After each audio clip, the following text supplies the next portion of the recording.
Last time in this series on the lessons from the life of Joseph, the son of Jacob, we left off in chapter 45. We had gotten as far as chapter 45 and verse 12, if you want to begin to turn there. In the meantime, just a little bit of an introduction. Just as we wrapped up last time, we talked about Joseph finally revealing himself to his brothers and the emotion of all of that, because after 22 years down there in Egypt, Joseph, well, big things are going to happen. We're going to continue that, but he finally is going to reconnect, more importantly, with his father, with Jacob, who he hasn't seen as well. So he spent 13 years as a slave and then a prisoner down in Egypt, then 7 more years as the ruler right under Pharaoh in Egypt during those 7 good years, which we talked about, and then 2 more years because when his brothers came down, he told them there are yet 5 years, and there were to be 7 lean years, as you recall, or the 7 years of famine. And so that's where we come up with the 22 years. And God simply works things out in his time. It seems like an awfully long time, but, uh, you know, we are on God's timetable and not our own. I'm sure Joseph would have liked it very much if that period of time could have been shorter, but God has a great plan. And so, what is about to happen as we move ahead tonight is Jacob's entire household is about to relocate to Egypt. And they're going to enjoy great privilege for a while, but then we don't know how long. But remember, another Bible phrase, another Pharaoh arose who did not know Joseph. And we won't talk about that in this series of studies, but that's when the Israelites lost their privilege, became enslaved, but, and that went on for a good long time, but eventually they're going to walk out of Egypt as a fledgling nation of approximately, my best estimate is about 3 million of them.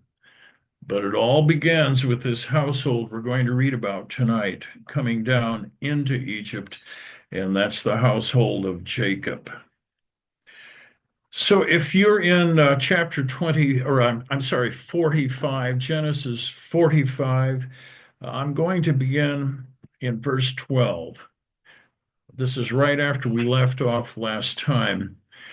Verse 12, behold, your eyes and the eyes of my brother Benjamin see that it is my mouth that speaks to you. Verse 13, so you shall tell my father, in other words, go back up, go and get dad, and tell him of all my glory in Egypt, and of all that you have seen, and you shall hurry and bring my father down here. So there's some real urgency here. Obviously, Joseph wants to see his father, and he's anxious to have the entire household, if you will, the household of Jacob, relocated to Egypt. Let's continue, verses 14 and 15. Before they leave, this is what happens. Then he fell on his brother Benjamin's neck, and he wept. And Benjamin wept on his neck. And of course, these are the only two full brothers in this entire clan. The other 10 are half brothers. Moreover, verse 15, I want to give some emphasis to this verse. Moreover, he kissed all his brothers and wept over them. There's a lot of impact in that verse because now this shows you something noble about Joseph's character. He is also crying and kissing 10 brothers who sold him into slavery down in Egypt. And it says, after that, his brothers talked with him. I think they were so fearful, they're just struggling to realize, first of all, that Joseph is who he is. Remember, he had just revealed himself to them as we were wrapping up last time, and they just seemed to be speechless, and probably much of that due to fear. But now they open up and they begin to communicate with him. Now let's go to verses 16 through 18. Now the report of it was heard in Pharaoh's house, saying, Joseph's brothers have come. So word quickly gets to the palace, if you will, and I'm sure there was a lot of excitement there. Joseph has brothers that have come down here. It pleased Pharaoh and his servants well. In verse 17, and Pharaoh said to Joseph, say to your brothers, or tell your brothers, do this, load your animals and depart. Go to the land of Canaan. Bring your father and your households and come to me. I will give you the best of the land of Egypt, and you will eat of the fat of the land. And the fat of the land can be translated, you will eat of the choicest produce. So just imagine. Now, Pharaoh, of course, has great respect for Joseph, going all the way back to the interpretation of that dream, which is coming true now. They had 7 very good years in which they had time to store grain, and we presume other produce if it wasn't perishable. But now they're in the lean years, and Egypt has plenty because of Joseph's wisdom after interpreting the dream. And you remember his administrative abilities and all of the grain they stored in many, many places.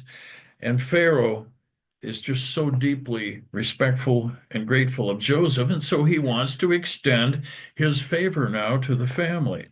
I think this is just amazing. Now let's continue verse 19 and 20. Now you are commanded. You are commanded. Do this. Take carts out of the land of Egypt for your little ones and your wives. Bring your father and come, and do not be concerned about your goods, for the best of all the land of Egypt is yours. So he's expanding on what he's offered earlier. The best of all the land of Egypt is yours. Just absorb that for a moment. This incredible favor that is going to be shown to the family because of the godly man, Joseph. By the way, carts. I don't know what image that conjures up in your mind, but I've researched this a little bit in the past and just a little bit today.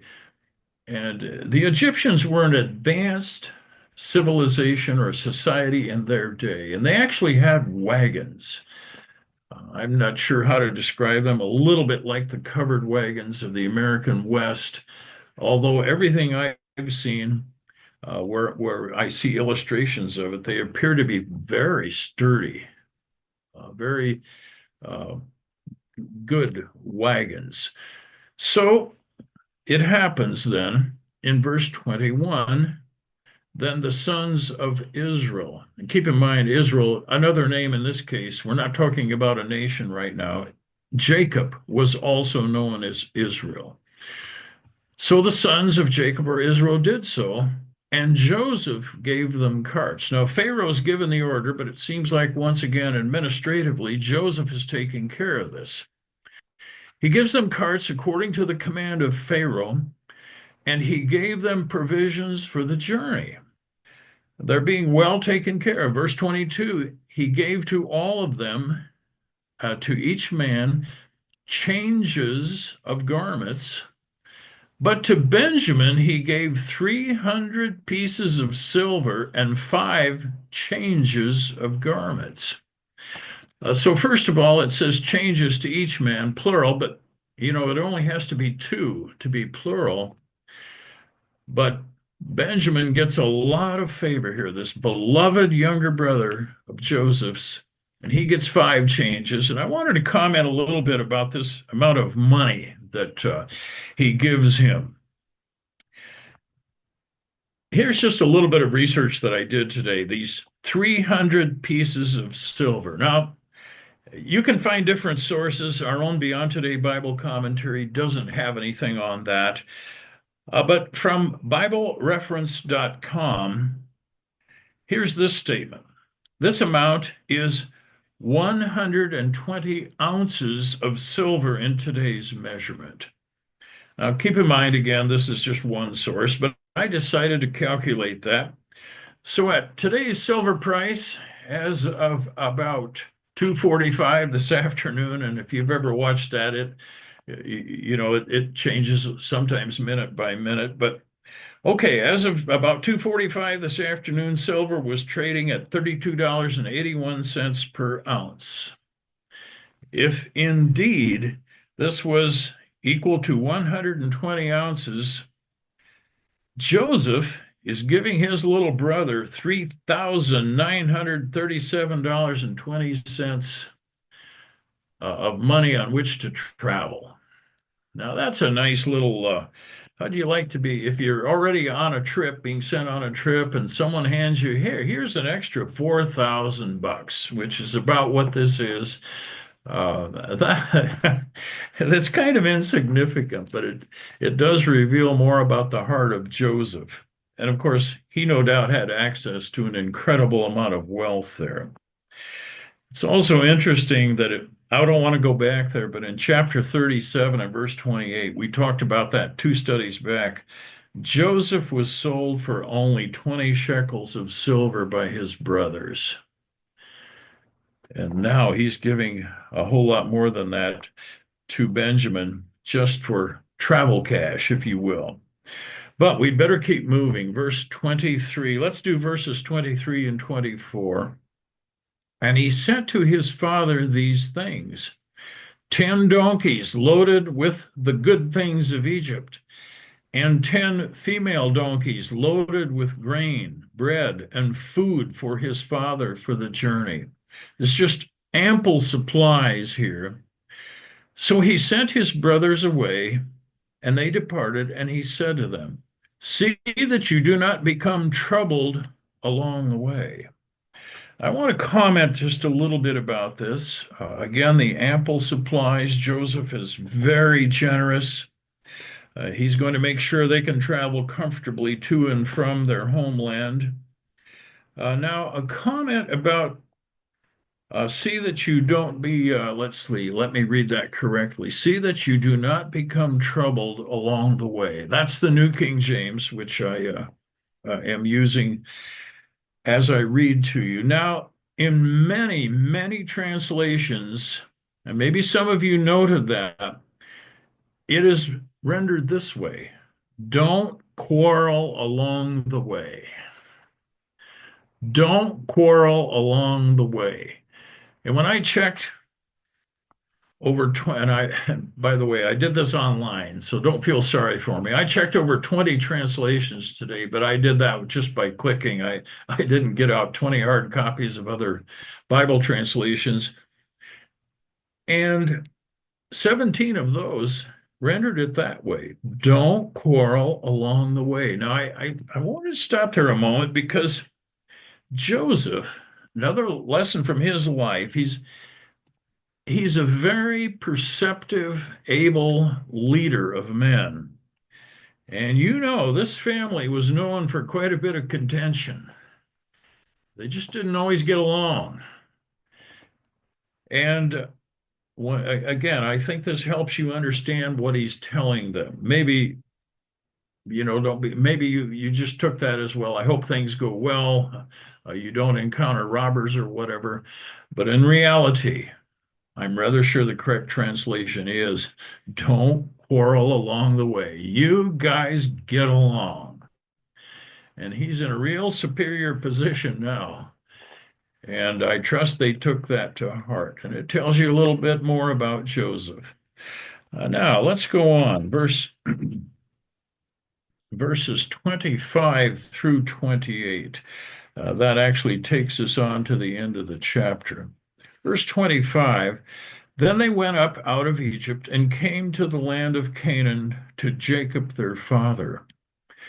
And they told him, saying, now keep in mind, he doesn't know yet. He doesn't know any of these things that they already know when Joseph revealed himself to the brothers.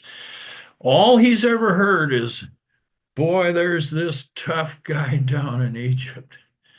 Remember, I don't have time to go back and rehash too much, but and Joseph was teaching them a lesson, treated them rather harshly, but they needed to learn that. So all he's ever heard is about this guy down in Egypt who he's a rough guy to deal with. That's just my quick translation of several verses. And remember, they told him, here's how tough he is.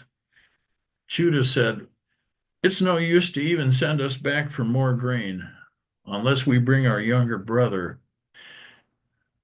because he just won't, he's not going to give us anything. He drives a hard bargain. So imagine now when they're telling him, verse 26, they told him, Joseph is still alive, and he is governor over all the land of Egypt. There's so much impact here. And Jacob's heart stood still because he did not believe them. As we might put this in modern language, he just can't wrap his head around this. You're telling me Joseph is still alive? And that must have taken some convincing. Verse 27, but when they told him all the words which Joseph had said to them, and when he saw, so they're telling him a lot, but now he looks, and when he saw the carts which Joseph had sent to carry him, the spirit of Jacob their father revived. He must have nearly fainted. This is just so much for him to take in. But he's finally convinced. And in verse 28, then Israel, or Jacob, said, it's enough. He's really saying, okay, I believe you. Joseph, my son, is still alive. He's given up on this boy for 22 years. And now he accepts what his 11 sons are telling him. And at the end of that chapter, he said, I will go down and see him before I die. And I'll comment a little bit more about that late in the study. It seems like Israel or Jacob feels he's near the end of his life. And that wasn't actually the case, but he seems to be in that frame of mind. So I don't think I have any more comment about this. I've said in a previous study, you can't make up a movie script any better than this. This is an amazing story. Let's go to chapter 46. So Israel took his journey with all that he had and came to Beersheba. Now, Beersheba is just a stop along the way. And he offered sacrifices to the God of his father Isaac. This was a habit of the patriarchs Abraham, Isaac, and Jacob. They would offer sacrifices. Now, this study is about lessons from the life of Joseph, so I don't want to bog down on some of these other details, but it is telling of his character. Jacob, as he late in life, is a man of very good character. Now, when he did this, stopped at Beersheba and offered sacrifices, then, verse 2, God spoke to Israel in the visions of the night, and he said, Jacob, Jacob. So again, same man here. The name is used interchangeably, but the Lord God is calling out to him, Jacob, Jacob, and he said, here I am. Verse 3, so he said, that is the Lord God, I am God, the God of your father.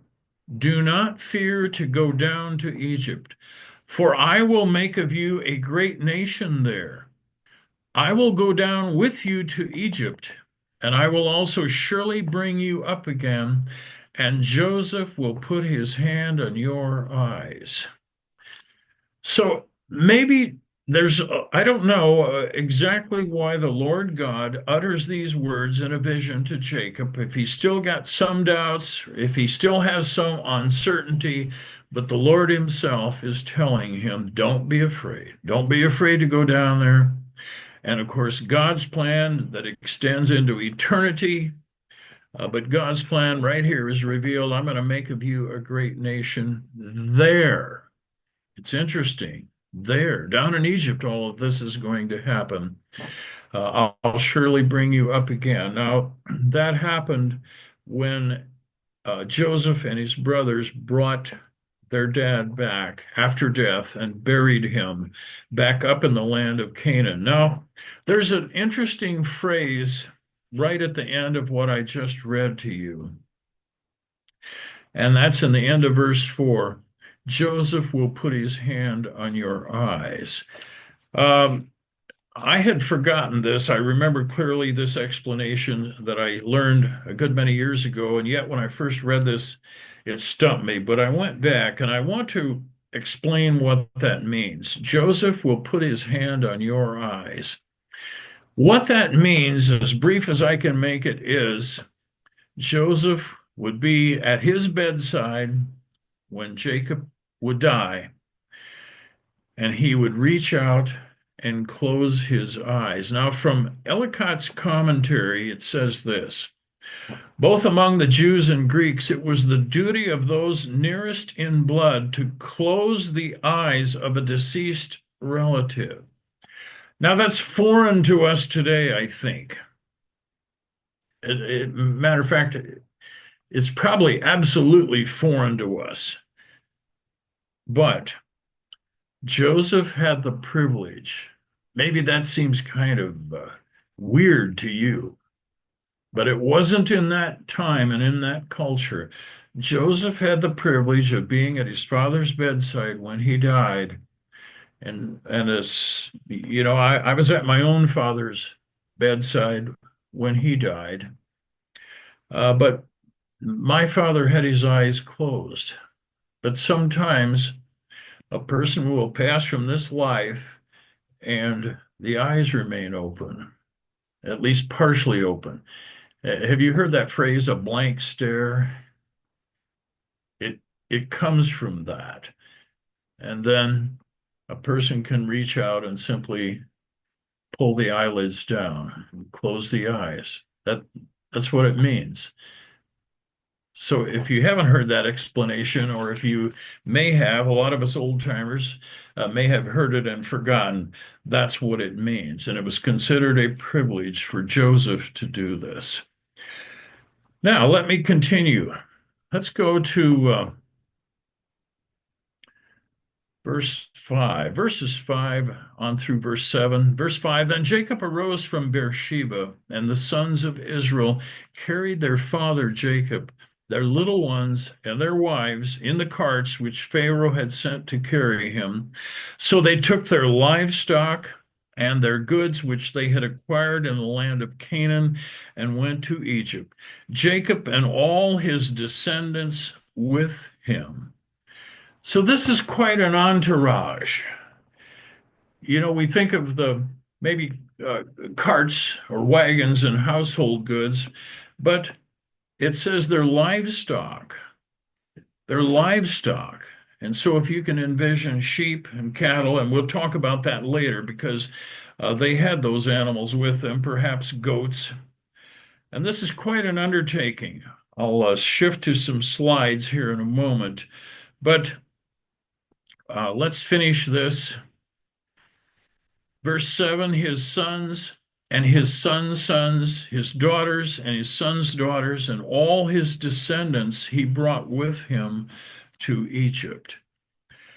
So they moved the entire household on down to Egypt. I just want to repeat that. Lock, stock, and barrel, they moved all the way down to Egypt. And it's kind of interesting. It reminds me, I won't turn there, but in Hebrews 11 and chapter 13, it talks about the faithful. Of course, that was written centuries later, but it talks about people of God being strangers and sojourners.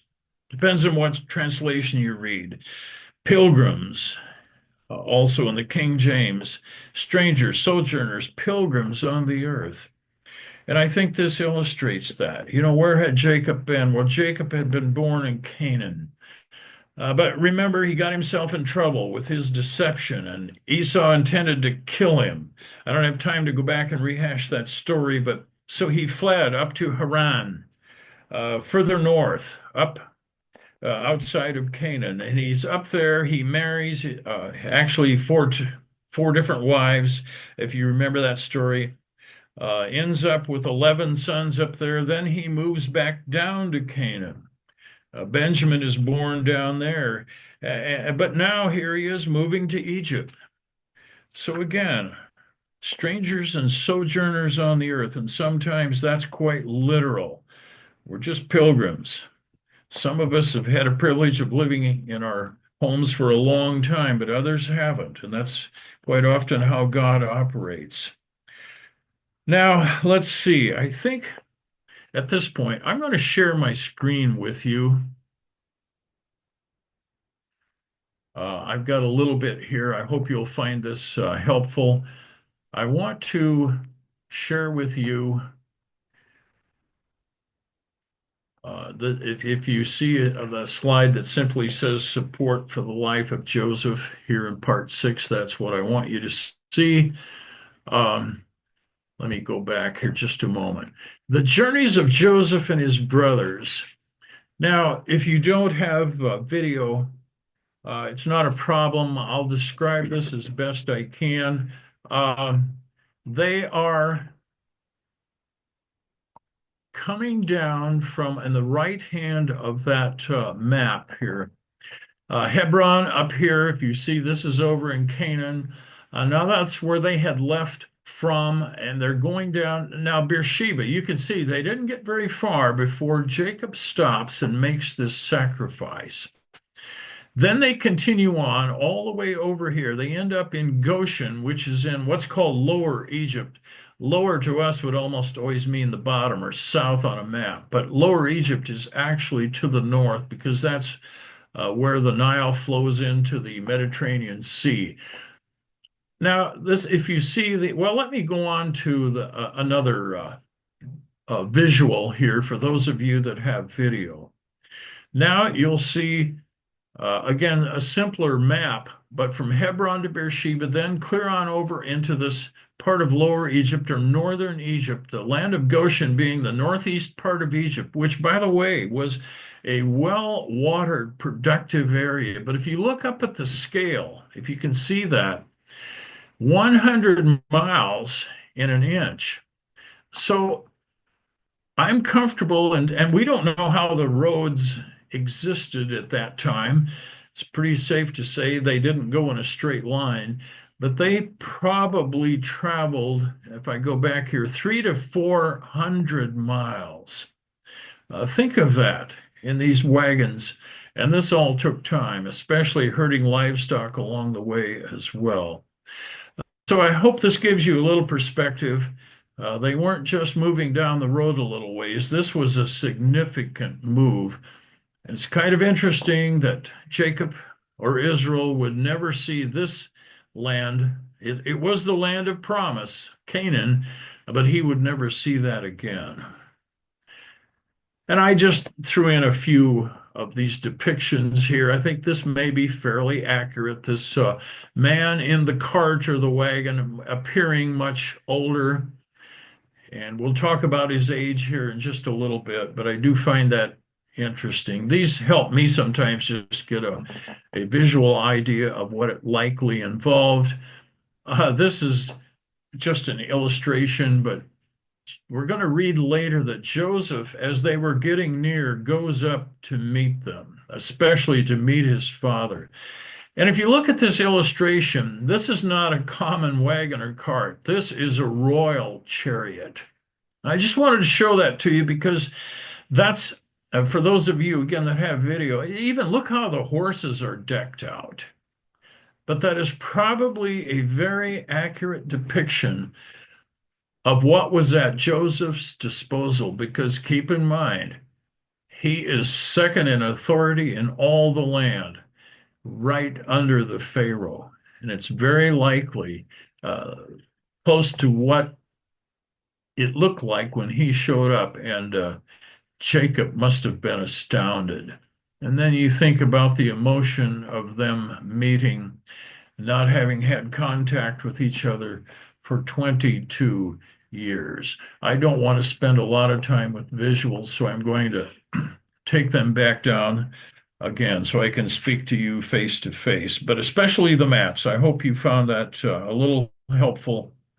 Uh, Today, of course, we would make that trip in a few, well, several hours if we were on an interstate, but it wasn't near that easy for them. Now, if you still have your place there in Genesis 46, I'm going to skip verses 8 through 25, and I'll explain that. The purpose of this study that I'm presenting to you is lessons from the life of Joseph. And so there isn't too much in all of those verses here in this long listing of the sons of Jacob and their sons and so forth. So I'm simply going to skip all of this and go all the way ahead to verse 26. Join me, please, now. Resume in verse 26. All, excuse me, all the persons who went with Jacob to Egypt, who came from his body, in other words, his progeny, besides Jacob's sons' wives, were 66 persons in all. And the sons of Joseph who were born to him in Egypt were 2 persons. All the persons of the house of Jacob who went to Egypt were 70. And critics of the Bible sometimes get hung up on this.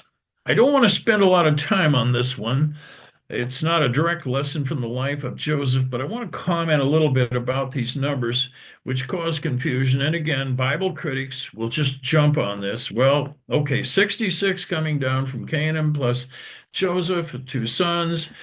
Well, the 2 that we know about, Ephraim and Manasseh, we haven't read their names yet. We'll read them in the concluding study. So it says it totals 70. Now, you're going to read something else if you go to Acts 7 and verse 14. I'm not going to turn there, but in Acts 7 and verse 14, we find Stephen, one of the original deacons, when he's remember, he's essentially on trial. It led to his martyrdom, actually. But he was rehearsing a lot of the history of Israel before his critics, and he mentions the number 75, which includes Joseph's grandsons already born in Egypt. Now, Barnes' Notes on the Bible states that clearly, and other sources. So Stephen he's including more people than we're reading about right here in Genesis chapter 46. But people will really jump on that. Well, is 66, 70, 75? What's going on here? If you care to study that further, you're welcome to do so. But it is not a discrepancy in the Bible. Trust me with that. So I think I'm just going to move on for now. Let's go to verse 28. Then now that he here is Jacob, he sent Judah before him to Joseph. Jacob's old, but he's still got his wits about him. And he is the patriarch. He's in charge here. So again, he sends Judah to go ahead to link up with Joseph, middle of the verse, to point out before him the way to Goshen. And they came to the land of Goshen. So they're concluding this long trip now, and Judah apparently he's out ahead. He's saying, okay, they're not too far out. Now I don't exactly know what he said. It isn't recorded, but he's obedient to his father. And in verse 29, so Joseph made ready his chariot. And I just showed you a little depiction of that. Imagine how excited Joseph must be. He made ready his chariot and went up to Goshen to meet his father Israel. And he presented himself to him. Interesting language, presented himself to him. Maybe there was a little bit of formality, but notice what we read thereafter, and fell on his neck and wept on his neck a good while. He just embraces his father, literally falls on him and cries. Joseph, lessons from the life of Joseph. He's a man with incredible power and influence, but now we're just down to that simple matter of Dad, Dad, I'm finally seeing you after all these years. And just imagine again the emotion of this moment. Verse 30, and Israel said to Joseph, now let me die, since I have seen your face, because you are still alive. I imagine after all those years of assuming Joseph is long since dead, Jacob is still trying, maybe he's saying, is this real? But it is. It is. I think he knows it. But again, I better move on, but just think of the impact of this moment. And again, he says, now I'm ready to die. Verse 31, then Joseph said to his brothers and to his father's household, I will go up and tell Pharaoh and say to him, my brothers and those of my father's house who were in the land of Canaan have come to me. So he's going to go out ahead of them, and he's going to make Pharaoh aware that now my family is down here in this country. So what we're going to read next is Joseph prompts his brothers on what to say. Well, let's go ahead and read it. Verse 32. And the men are shepherds, for their occupation has been to feed livestock, and they have brought their flocks and their herds and all that they have. So it shall be. In other words, he's saying, that's what I'm going to tell Pharaoh. And in verse 33, so it shall be when Pharaoh calls you and says, what is your occupation? That you shall say, here's what you better say, guys. Your servants' occupation has been with livestock from our youth, even till now, both we and also our fathers, that you may dwell in the land of Goshen. For every shepherd is an abomination to the Egyptians. Now, here's another lesson from the life of Joseph. This man is always using his head. And he's already got a plan that he can get his family settled in a safe place in Egypt, because there are some risks here, and I'll cover a little more of this as time allows. So again, he's telling them, when you're asked, in other words, what do you do? What's your line of work? You tell them, our occupation has been with livestock, all our lives, along with our ancestors. Now, that's absolutely true. Remember a little bit of what we read about Abraham right in the first study when I went all the way back and talked about family background. Remember, Abraham, it says, was very rich in silver and gold. Remember all that? And in livestock. And Isaac inherited that. A matter of fact, Jacob himself, remember, he goes up, he flees with not much more than the shirt on his back. But when he's up there at Haran working for his deceitful father-in-law, he's a herder of sheep, and he comes back with really about the bulk of Laban's wealth, which was mostly in livestock. So this is absolutely true. They're astute businessmen, but they have always worked with livestock. So again, Joseph tells him, this is what you're going to tell Pharaoh when he asks you what your occupation is. So um, from Barnes' notes, I want to add something to the comment I've already made. From Barnes' notes, it states this about Joseph. He wants to have his family settled in a place that is, and this is a quote, comparatively isolated from Egyptian society. So Joseph wants them to be separate. Now, Barnes continues with this, and this is a quote again. The two nations. Now, Jacob's household is hardly a nation yet, but Egypt and then these uh, sons of Jacob that are coming down there, quote, were in some important respects mutually repulsive. And here's why. Barnes continues, the idolatrous and superstitious customs of the Egyptians were abhorrent to a worshiper of the true God.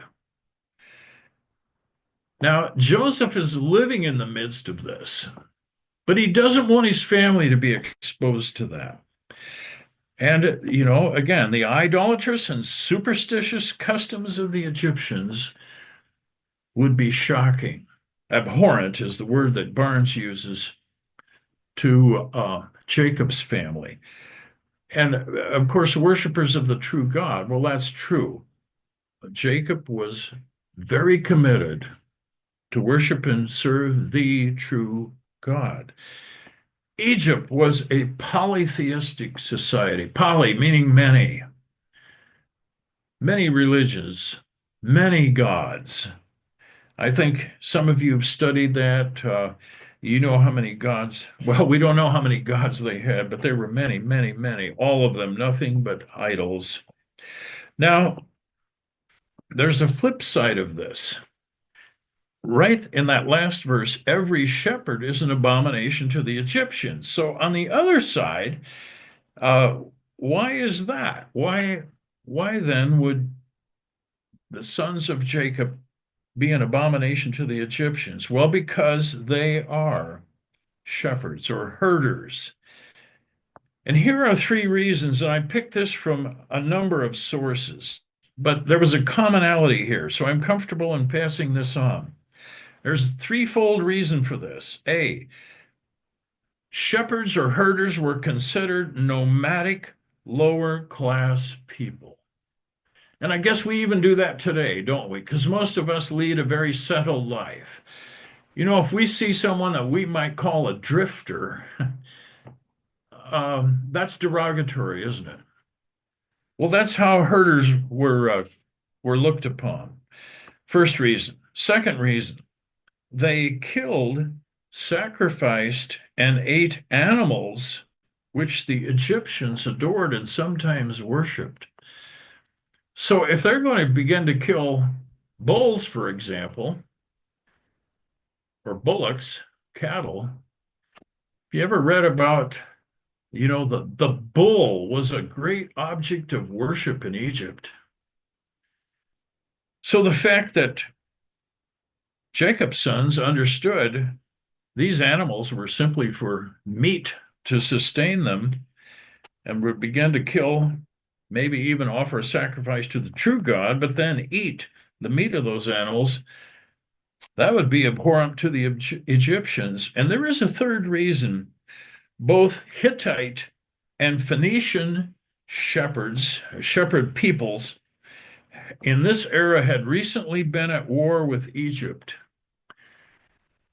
And Egypt was tired of fighting with these people. So that explains, I think, quite a bit in these last couple of verses that we read. Now let's go on in. I want to get into chapter 47. Genesis 47, then Joseph went and told Pharaoh, and he said, so he's carrying through on this plan, my father and my brothers, their flocks and their herds, and all that they possess have come from the land of Canaan. And indeed, they are in the land of Goshen. So in other words, they're waiting up there.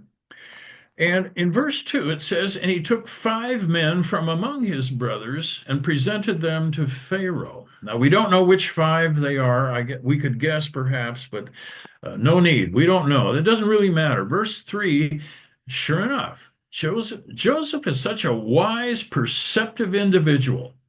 He knows the customs of Egypt. And so uh, Pharaoh said to his brothers, What is your occupation? You see, Joseph just knew this was going to happen. So they answered. They answered just as Joseph had coached them. They told Pharaoh, Your servants are shepherds, both we and also our fathers. And they said to Pharaoh, We have come to dwell in the land because your servants have no pasture for their flocks. So again, we're reading about this incredible 7 year cycle that they were in the midst of now, these lean years involving drought. We have no pasture for our flocks, for the famine is severe in the land of Canaan. Now, therefore, please let your servants dwell in the land of Goshen. Well, Joseph had a really good plan. Verse 5, Then Pharaoh spoke to Joseph, saying, Your father and your brothers have come to you. Verse 6, The land of Egypt is before you. Have your father and brothers dwell in the best of the land. So here's, he is reiterating this promise that he made before he told Joseph to go and send for them to come down there. Well, now they're down there in Egypt, and he's making good on this. He's making good on this. So the best of the land.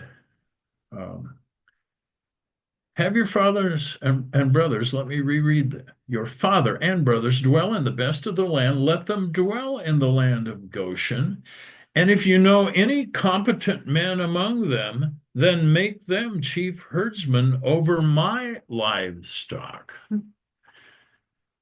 So again, we've got a very talented family here, and Pharaoh is showing incredible favor to them.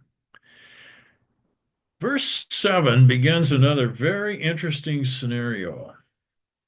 Then Joseph brought in his father Jacob and set him before Pharaoh. And Jacob blessed Pharaoh. Now, let me make a little comment about this.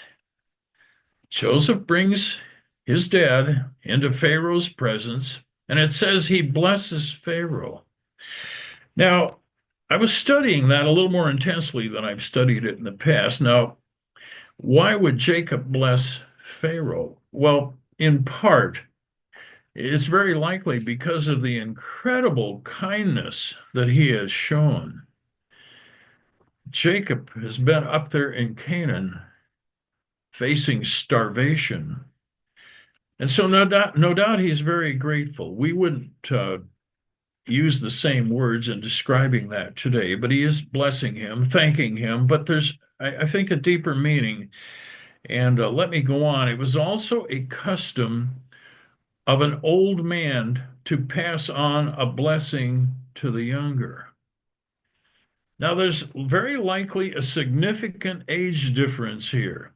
I don't know if this is the first thing we would ask today when meeting someone, but this is what Pharaoh asked.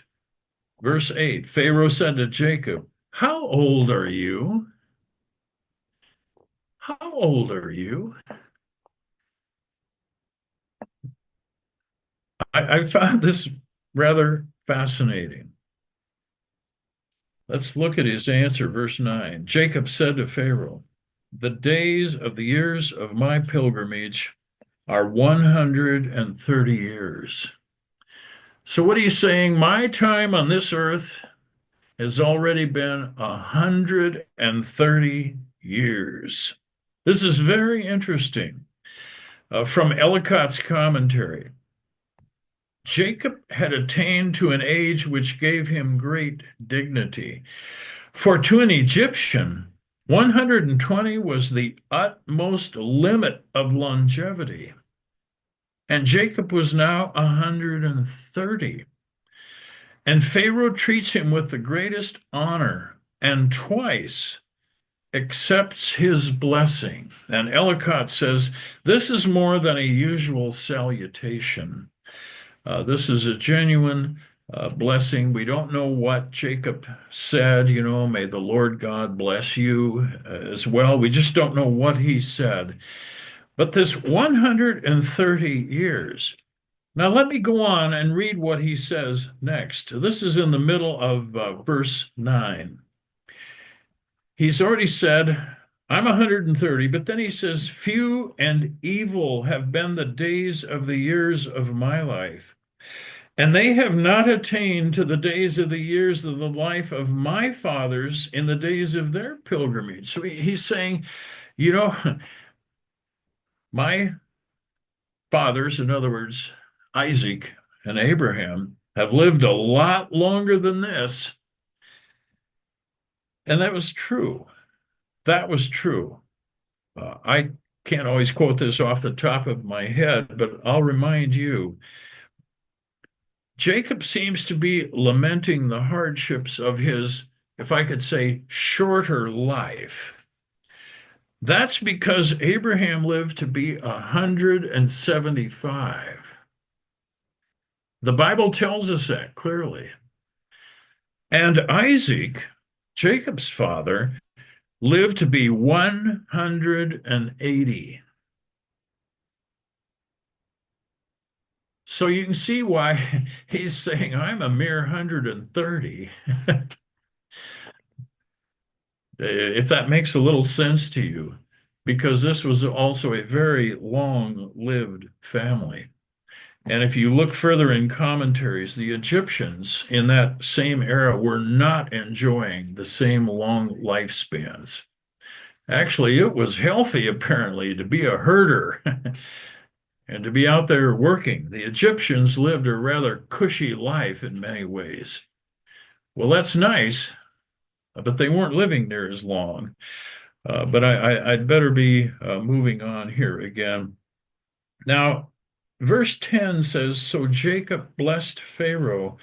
It's mentioned twice. He probably did this twice, and he went out from before Pharaoh. Let's continue here. Verse 11 and 12.